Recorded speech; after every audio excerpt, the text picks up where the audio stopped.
Welcome to the third and final part of this mudlarking outing, in which I will explore the big old dump which the river has been slicing up. Floodwaters did their work and carried many good finds to the beaches downriver. It remains to be seen if they've left anything worth finding behind. So very obvious is that the dump is bleeding.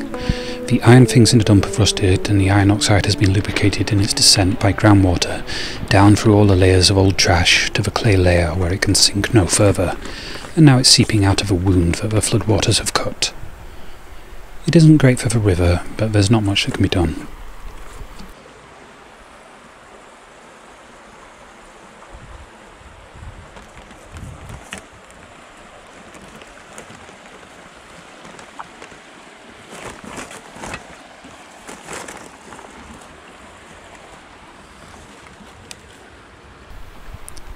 Part of an old battery. Some modern plastic. Little herb grinder, I think. For kitchen use, obviously.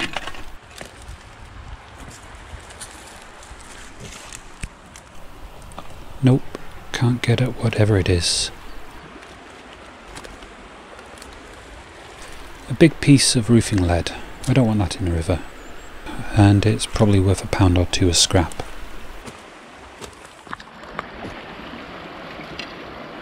That looks like an animal trap. Hateful thing. I don't want it. I do want this though. A vintage glass battery.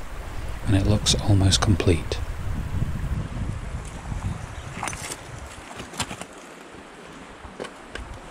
An iron bar for my friend's little artisan forge. I don't want to scratch the bottles I already have, so I'll collect things outside the bag and repack at the end. And a teapot. Oh, so close to being complete.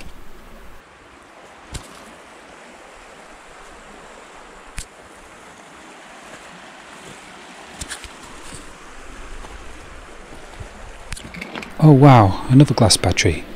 Does look like there's some good stuff left to find.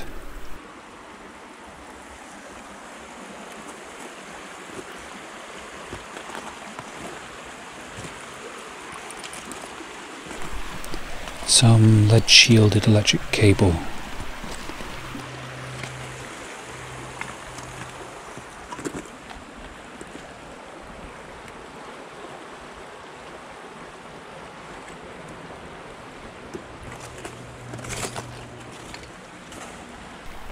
Oh cool, a prism-shaped bottle. Somebody's told me that these probably contained poisonous stuff. Ah, and a little cut glass scent bottle. There is a big overhang up there, looking precarious and dangerous. Oh, a cut glass door handle.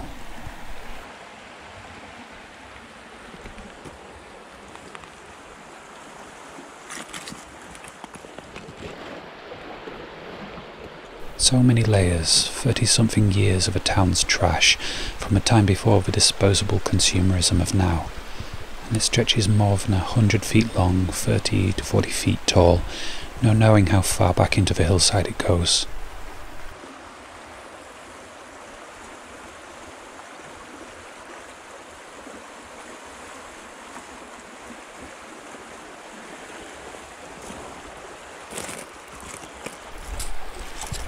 If you're wondering why I'm moving so slow, it's because I don't particularly want to slide uncontrolled into the river. I'll step in it, happily.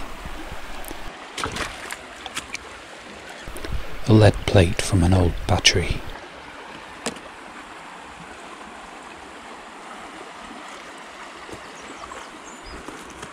Looks like it has potential. That's stuck in there too tightly, and I didn't bring my trowel. I'll leave it for the next treasure hunter. Ah, another hot water bottle stopper.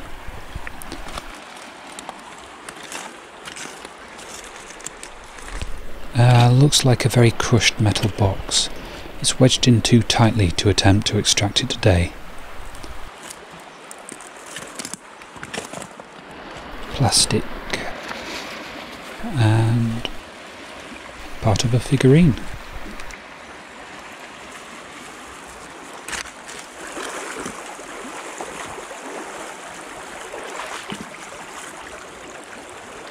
bit of lead pipe, some more shielded cable.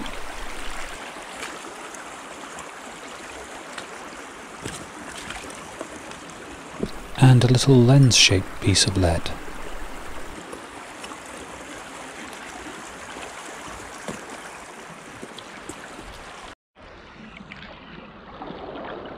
Some old copper gas pipe, Victorian. More copper pipe. And a copper fork, or at least part of one. Some more copper pipe. And more. Could be to do with specific gravity, or perhaps a single load of scrap copper dumped into the dump before it had decent scrap value.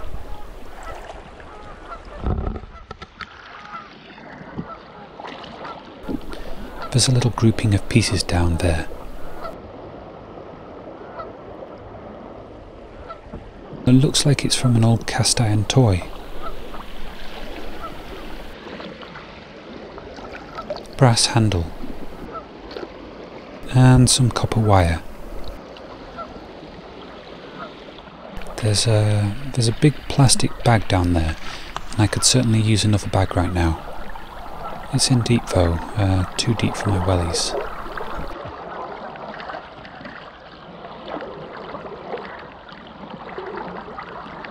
Success, now back to the shallows.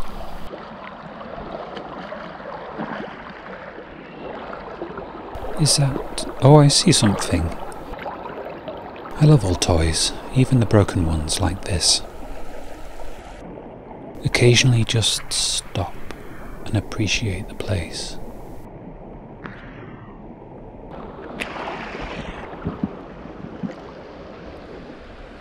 Some more copper pipe.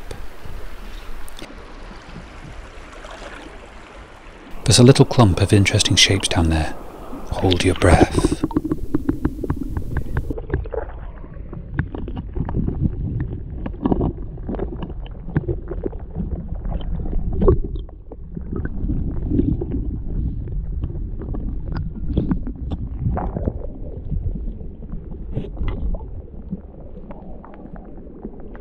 Bits of an old artillery model, probably a toy, and a lead fishing weight.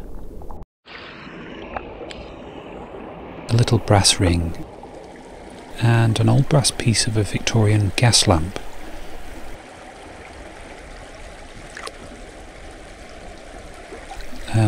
No idea, part of a bell maybe.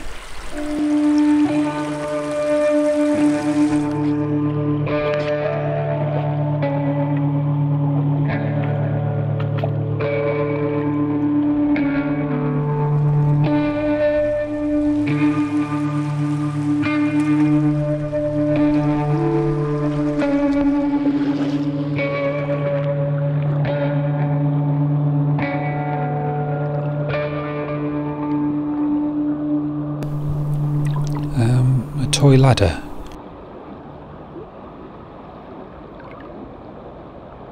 Little broken bits of old toys.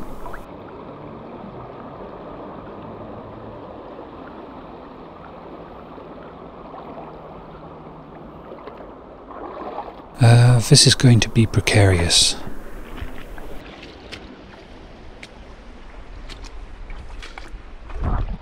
That was close. I kinda want to get up there, but I'm not sure I trusted it enough. And no danger of anything falling on me.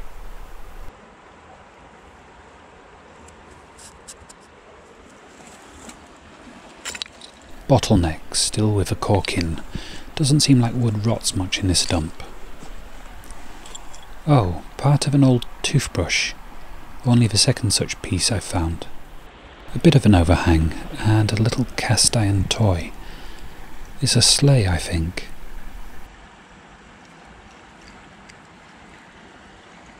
Yeah, and Santa's lost his head.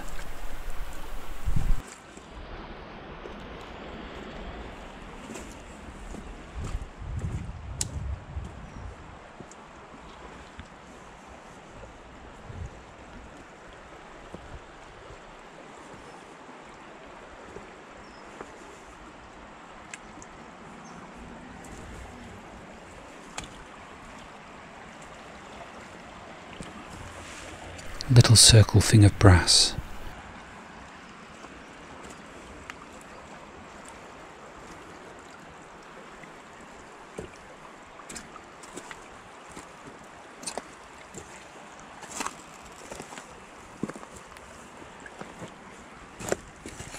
Ceramic pot lid, no pot for it to go with though.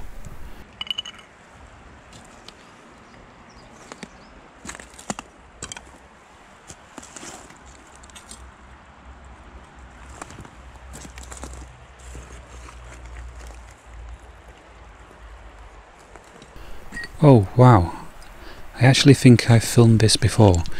I left it then, I think I'm going to leave it again. Maybe next time.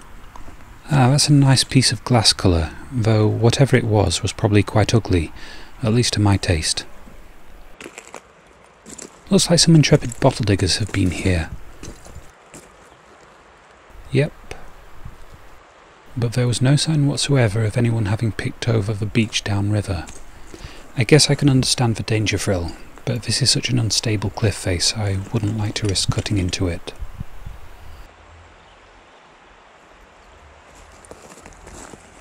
Ah, a Kilner jar lid. I'll have it.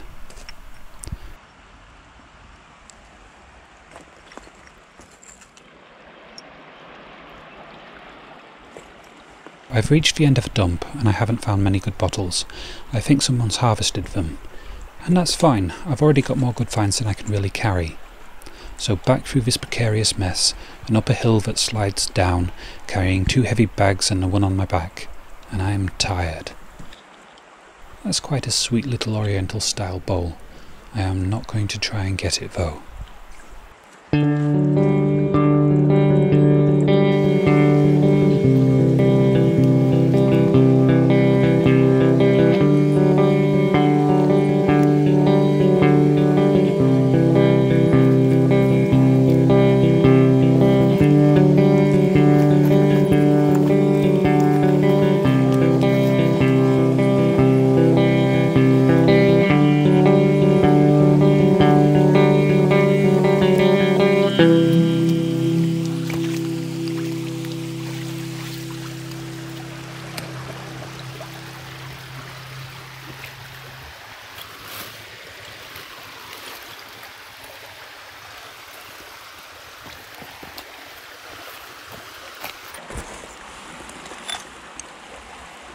A cut glass candlestick.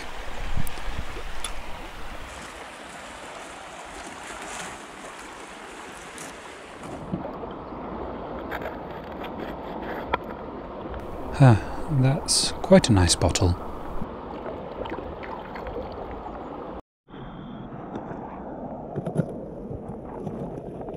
Yes, I think under all the crust this used to be a horseshoe.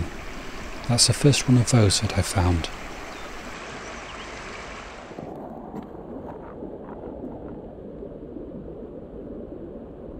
It's a military cap badge, I think. Can't quite make out the words. Think the second one is Lancaster.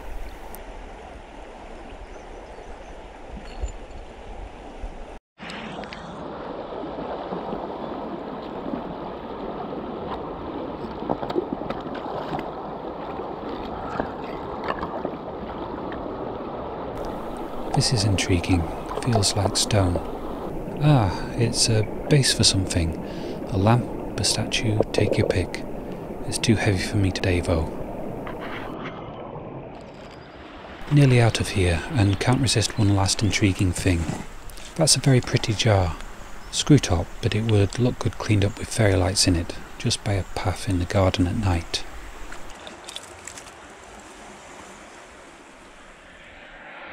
Just enjoying the sunset on my way home.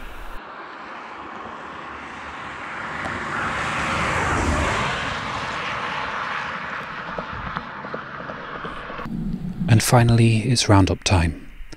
This was no ordinary mudlarking adventure, not for me anyway. It started out as a bit of exploration to see if I was right in my guess about where the flood level river would drop treasures, and it became a 5-hour mad dash to pick up as many interesting things as I could before nightfall. In short, it became a volume game, and in becoming so, I was quite rushed in my consideration and appreciation of each item. Some of the finds I would usually leave, and some of them I didn't appreciate them then as much as I do now. I didn't pick up much pottery or glass, but I did score 9 golf balls. That's a mudlarking record for me, albeit one I don't particularly care about.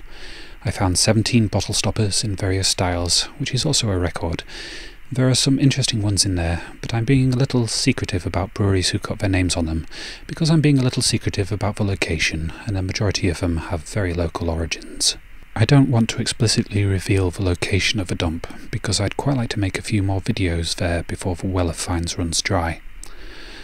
Among that 17 bottle stopper count are these two, which are ceramic stoppers for Victorian ceramic hot water bottles.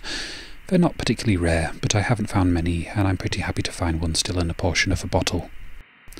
This bust is by the William Guérin Company of Limoges in France. I don't think it's hugely valuable, so I don't feel compelled to leave it as it is. I'm going to repaint him, probably in some completely inappropriate colours. I got a fair selection of doll and figurine pieces. This one looks like it might have been Hummel. I've got a project on the go to turn such finds into monsters, some cute, some monstrous. The project isn't going very fast, so it'll be a while before I show the results. This, I think, is probably the first horseshoe that I've ever found. It is in rough shape, but I don't mind. Likewise, this is the first military insignia thing I've found, and it's from the York and Lancaster Regiment, probably a hat badge. I do like to find mystery items, and this is certainly a mystery. A tightly rolled up tube of paper with a brass fitting on the end. Please do tell me if you know what it is. This action figure is also a bit of a mystery. It's almost certainly made by an Italian company called Globo that does rip-offs of wrestling figures. There isn't an exact match in their online catalogue for this guy. His head, yes. His body, yes. His arms, no. And the big red cast on one of them, a big no. Now it is possible that he's an all-original from a dropped line, or he might be an amalgamation of a few different action figures. Either way, he's a very angry-looking cheap piece of plastic. My thanks go to my friend Kat for finding out so much about him.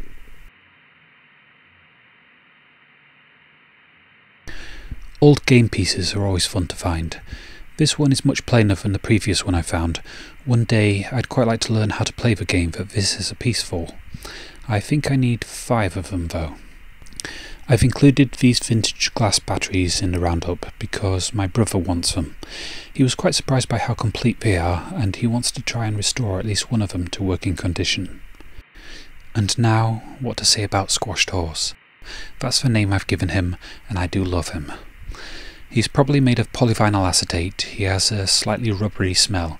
He's now much more than the sum of his parts, at least to me. I intend to preserve him as gently as I can, and then to house him in a box frame, maybe with some directional lights so he can be fully appreciated in all his grotesque glory. And now, of course, the bottles. And I'll start out with a why. Why have I pulled out so many bottles when I, myself, don't really have the room for a big collection and don't think I really want to be a bottle collector? My girlfriend has started collecting tiny cute bottles, so that's what I concentrated on, and I think I found quite a few that she'll like. I did get excited about finding all the poison bottles, not just because they're generally more valuable. I do have a bit of a dark streak in my soul, and I take pleasure in the more macabre end of the things that I find. I might keep most of the poison bottles, but I'm going to give 1 or 2 of them to a shop in town run by friendly people who kindly stock the books I've written, the models I've made and the prints that I've printed. So, why all the bottle jars? Why do I pick them up? Well, I don't know. There is a large range of sizes, and I do want to find them all, but I don't really actually want to keep them. They're Bovril jars, and I have never tasted Bovril, nor do I ever wish to. I suppose I don't really want to taste poison either, so maybe it's understandable. There was a lot of milk glass. I liked finding it at the beginning, and by the end I was ignoring it. That might be because I was already carrying a lot of weight. It took me half an hour to carry the 3 full bags for life, the 1/4 of a mile back to where I'd parked. It remains to be seen if my enthusiasm for milk glass has been permanently bruised by such a glut of it. There are a few interesting bottles amongst these. I particularly enjoyed finding one with an embossed picture, even though it's very scratched up. I'm going to experiment on some of the plainer ones first before I try to restore this. I found a few with embossed branding. Honourable mention goes to the Kilner jar lid, paste jars from Peck's and Chipham's, a Fletcher's sauce bottle nicely iridescing there in the corner, some old beer bottles, and this serrated water bottle, which I presume must have been what they called sparkling water back then. Finally, a few little pots, and this one in particular I like. It's probably nothing special, but the shape of it is pleasing to my eyes, and I'm certainly going to keep it. This, I think, is where I will end. I haven't quite got the hang of being more enthusiastic about the bottles. Yet. My more familiar format will be resumed for the next video, though I might do things like this again in the future. As always, I hope you've enjoyed watching. I had a lot of fun, and I hope these videos documenting my day were fun for you too. If you've enjoyed it, please like, comment, subscribe, share, donate, whatever you feel comfortable doing. It all helps. Thank you very much for watching, and for now, goodbye.